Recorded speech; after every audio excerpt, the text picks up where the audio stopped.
Petite dernière question, s'il te plaît. Tiens, Andy, ouais. Yalla, c'est- En fait, non, vous êtes très optimiste et j'ai remarqué, vous parlez beaucoup d'expansion, mais jamais de fermeture de projet. Jamais je fais un. Non. Donc, vous fermez rien.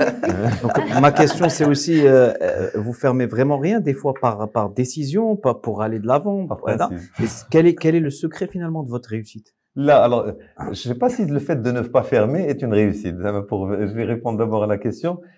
On a eu des sites qui perdaient de l'argent pendant des années et qu'on n'a pas voulu fermer.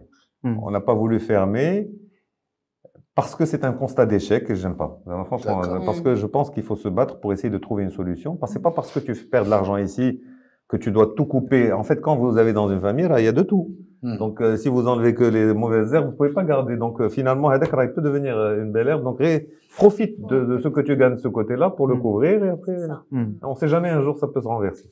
Donc, et si tu es que nous, on n'est pas dans cette logique d'avoir le maximum de profit. Donc, c'est très important. On n'a jamais été leveragé par un LBO, les Shihaja, où il faut que je rembourse, où il faut que je sorte la marge la plus importante.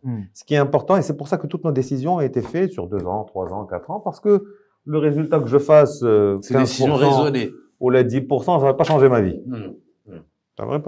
Ce qui peut me changer ma vie, c'est si je ferme un site et je casse la confiance que j'ai avec mes collaborateurs et mes collègues. Ça dit, c'est très important. Et donc, si vous cassez cette confiance, vous allez le payer pour tout le reste. Donc, c'est pour ça qu'on évite.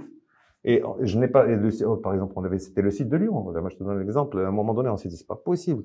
Des années où tu perdais de l'argent. Et on l'a pas fermé, et on l'a développé, on a même changé le site, on l'a développé. Donc, ça, c'est le principe. Et donc, alors, est-ce que c'est une bonne chose? C'est pas une bonne chose? Est-ce que si demain, j'ai un site qui peut faire couler toute l'entreprise, ben, dans ce cas, je prendrai cette décision en expliquant pourquoi je le fais. Mais si c'est pas le cas, je le fais pas. Maintenant, pour la réussite, je pense que ce qui fait, si je prends un peu de recul, 2 choses. Toutes nos décisions ont été prises sur le long terme, jamais pour le profit à court terme. Pour moi, le profit est une conséquence de ces actions et non pas un préalable par rapport à ces actions.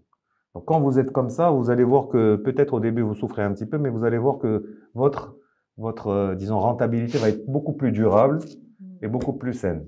Et elle sera partagée avec l'ensemble. Et donc ça, je pense que c'est important. Deuxième élément, c'est de s'entourer avec les bonnes personnes. Je pense que c'est essentiel. Aujourd'hui, la première chose, c'est qu'on a investi énormément sur nos collègues, dans le capital humain, parce que pour moi, il y a que ça. Hein. Donc, en plus, dans notre secteur, c'est encore plus criard.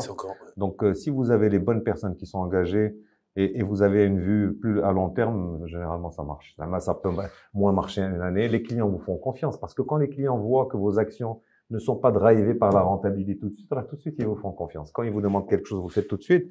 Ou là, vous vous adaptez et vous les accompagnez. Donc, tout de suite, là, vous bâtissez.